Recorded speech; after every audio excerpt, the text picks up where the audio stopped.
ওলিউল্লাহদের মাজার তো ভালো কথা, মর্যাদার সাথে সুন্দর করে তা রাখতে হবে, যত্ন সহকারে রাখতে হবে, তার পবিত্রতা রক্ষা করতে হবে।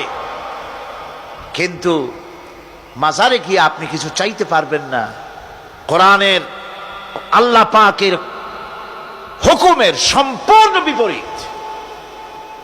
কি আজে বাজে মশলা দিয়া তারপরে মানুষদের কি বিভ্রান্ত করতেছে,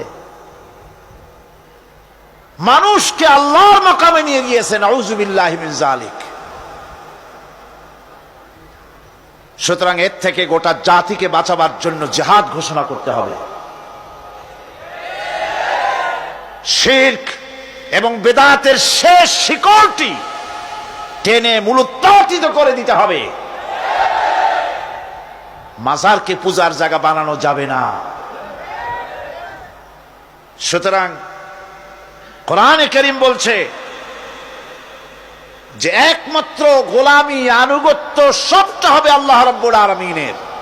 অন্য কারো সামনে মাথা নত করা যাবে না। যা বলার, যা চাওয়ার সবকিছুই তাকেই বলতে হবে।